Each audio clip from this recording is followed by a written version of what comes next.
Assalamualaikum warahmatullahi wabarakatuh. Salam penyuluh hukum. Sahabat penyuluh, terima kasih sudah menonton YouTube saya. Kali ini saya akan menyampaikan dua tindak pidana yang sering terjadi di sekitar kita, yaitu tentang penggelapan dan penadahan. Antara penggelapan dan penadahan terkadang membuat kita bingung untuk membedakannya. Sahabat penyuluh, ketika sebuah undang-undang disahkan dan resmi diundangkan, maka setiap orang dianggap tahu hukum atau yang kita kenal dengan istilah fiksi hukum. Jadi tidak ada alasan lagi masyarakat mengelak atau beralasan tidak tahu aturan hukum yang berlaku ketika menjadi pelaku tindak pidana. Dalam Undang-Undang Nomor 1 Tahun 2023 tentang Kitab Undang-Undang Hukum Pidana atau KUHP, antara tindak pidana penggelapan dan tindak pidana penadahan mempunyai batas yang sangat jelas dan diatur dalam pasal yang berbeda. Tindak pidana penggelapan tercantum di dalam pasal 486 sampai dengan pasal 491 Undang-Undang Nomor 1 Tahun 2023 tentang Kitab Undang-Undang Hukum Pidana. Pada pasal 486 dinyatakan setiap orang yang secara melawan hukum memiliki suatu barang yang sebagian atau seluruhnya milik orang lain yang ada dalam kekuasaannya bukan karena tindak pidana, dipidana karena penggelapan dengan pidana penjara paling lama 4 tahun atau pidana denda paling banyak kategori 4 atau sebesar 200 juta rupiah. Dalam penjelasan pasal 486 dinyatakan, ketentuan ini mengatur tindak pidana penggelapan. Pada tindak pidana penggelapan, barang yang bersangkutan sudah dikuasai secara nyata oleh pelaku tindak pidana. Hal ini berbeda dengan pencurian, di mana barang tersebut belum berada di tangan pelaku tindak pidana. Saat timbulnya niat untuk memiliki barang tersebut secara melawan hukum, juga menentukan perbedaan antara penggelapan dan pencurian. Apabila niat memiliki sudah ada pada waktu barang tersebut diambil, maka perbuatan tersebut merupakan tindak pidana pencurian. Sedangkan pada penggelapan, niat memiliki tersebut baru ada atau baru muncul setelah barang yang bersangkutan untuk beberapa waktu sudah berada di tangan pelaku. Unsur tindak pidana penggelapan lainnya adalah bahwa pelaku menguasai barang yang hendak dimiliki tersebut bukan karena tindak pidana. Misalnya suatu barang yang berada dalam penguasaan pelaku tindak pidana sebagai jaminan utang yang kemudian dijual tanpa izin pemiliknya. Intinya tindak pidana penggelapan adalah bahwa pada awalnya barang berada di tangan pelaku secara sah. Misalnya barang tersebut bukan barang hasil curian.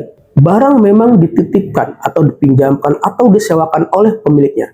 Atau bisa juga barang diberikan untuk menunjang pekerjaannya seperti diberikan kendaraan dinas.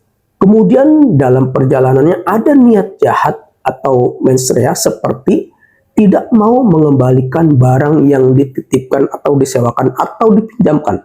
Dan kemudian pelaku memutus komunikasi dan kemudian menjual atau menggadaikan barang tersebut kepada orang lain untuk mengambil keuntungan.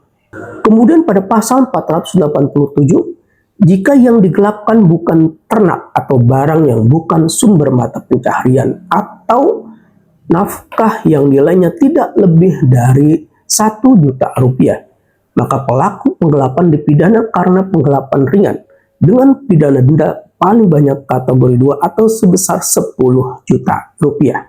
Kemudian pada pasal 488, jika dilakukan oleh orang yang penguasaannya terhadap barang tersebut karena ada hubungan kerja, karena profesinya, atau karena mendapat upah untuk penguasaan barang tersebut, dipidana dengan pidana penjara paling lama 5 tahun atau pidana denda paling banyak kategori 5 atau sebesar 500 juta rupiah. Kemudian pada pasal 489, jika dilakukan oleh orang yang menerima barang dari orang lain yang karena terpaksa menyerahkan barang padanya untuk disimpan atau oleh wali, pengampu, pengurus atau pelaksana surat wasiat, pengurus lembaga sosial atau yayasan terhadap barang yang dikuasainya, dipidana dengan pidana penjara paling lama 5 tahun atau pidana denda paling banyak kategori 5 atau sebesar 500 juta rupiah. Pada penjelasan pasal 489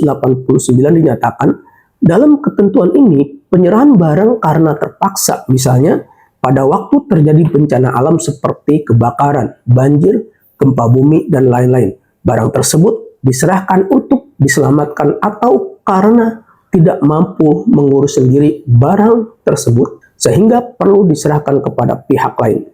Sahabat penyuluh, perlu diketahui bahwa tindak pidana penggelapan ini tidak bisa dilakukan penuntutan jika yang melakukan merupakan suami atau istri korban tindak pidana yang tidak terpisah meja dan tempat tidur atau tidak terpisah harta kekayaan.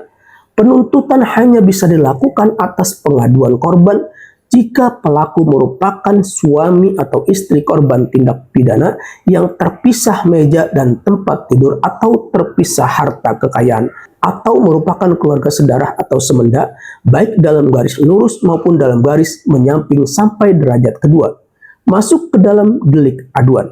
Dalam masyarakat yang menggunakan sistem matriarkat, pengaduan dapat juga dilakukan oleh orang lain yang menjalankan kekuasaan ayah. Jadi hukum pidana memberikan pengakuan terhadap hukum adat setempat bahwa dalam struktur masyarakat adat tertentu, hak untuk melapor atau mengadu tindak pidana keluarga tidak selalu harus dilakukan oleh ayah kandung, melainkan bisa diwakilkan oleh figur adat yang kedudukannya setara dengan ayah. Ketentuan ini tercantum di dalam pasal 490 junto pasal 481 Undang-Undang Nomor 1 Tahun 2023 tentang Kitab Undang-Undang Hukum Pidana. Sahabat penyuluh, kemudian tentang tindak pidana penadahan.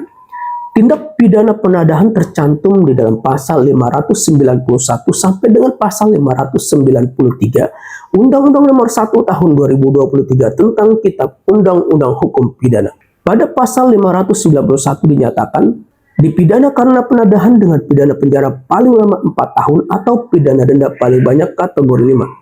Setiap orang yang pada huruf A membeli, menawarkan, menyewa, menukarkan, menerima jaminan atau gadai, menerima hadiah atau untuk menarik keuntungan, menjual, menyewakan, menukarkan, menggadaikan, mengangkut, menyimpan, atau menyembunyikan suatu benda yang diketahui atau patut diduga bahwa benda tersebut diperoleh dari tindak pidana. Atau pada huruf B, menarik keuntungan dari hasil suatu benda yang diketahui atau patut diduga bahwa benda tersebut diperoleh dari tindak pidana. Dalam penjelasan pasal 591 dinyatakan, benda dalam ketentuan ini adalah benda yang berasal dari tindak pidana, misalnya berasal dari pencurian, penggelapan, atau penipuan. Tindak pidana yang diatur di dalam ketentuan ini disebut dengan tindak pidana pro parte dolus pro parte culpa. Jadi penadahan yang dilakukan dengan sengaja maupun karena kelalaiannya tetap dapat dipidana. Misalnya penadahan dengan sengaja, seperti kita membeli motor bekas dan diberitahu bahwa itu hasil motor curian, dan kita tahu, kemudian kita tetap membeli motor curian tersebut. Kemudian penadahan dengan lalai, misalnya kita membeli motor bekas, tetapi penjual tidak memberitahu kepada kita bahwa motor yang dijual itu hasil curian. Harga motor tersebut dijual sangat murah dan tidak ada surat-suratnya, dan kemudian kita tetap membelinya. Maka di sini kita lalai atau kurang hati-hati bahwa motor tersebut hasil curian. Jadi baik kita membeli sengaja, menadah, atau karena lalai membeli motor dengan harga yang sangat murah, hukumnya tetap sama. Kemudian pada pasal 592 ayat 1 dinyatakan, setiap orang yang menjadikan kebiasaan untuk membeli, menukar, menerima jaminan atau gadai, menyimpan, atau menyembunyikan benda yang diperoleh dari tindak pidana, dipidana dengan pidana penjara paling lama 6 tahun atau pidana denda paling banyak kategori 5 atau sebesar 500 juta rupiah. Jika penadahan dilakukan sebagai mata pencaharian, pelaku dapat dijatuhi pidana tambahan berupa pencabutan hak sebagaimana yang dimaksud dalam pasal 86 huruf A, huruf B, huruf C, dan atau huruf G. Jika tindak pidana penadahan yang nilai barangnya tidak lebih dari Rp500.000, dipidana karena penadahan ringan dengan pidana denda paling banyak kategori 2 atau sebesar Rp10 juta. Dalam penjelasan pasal 592 dinyatakan orang yang secara berulang-ulang melakukan tindak pidana sebagaimana dimaksud dalam pasal 591 tidak perlu dibuktikan bahwa pelaku tindak pidana melakukan tindak pidana ini untuk mengejar keuntungan. Dikategorikan menjadikan kebiasaan karena perbuatan tersebut dilakukan secara berulang-ulang meskipun jangka waktunya agak lama. Demikian, semoga bermanfaat. Wassalamualaikum warahmatullahi wabarakatuh. Salam penyuluh hukum.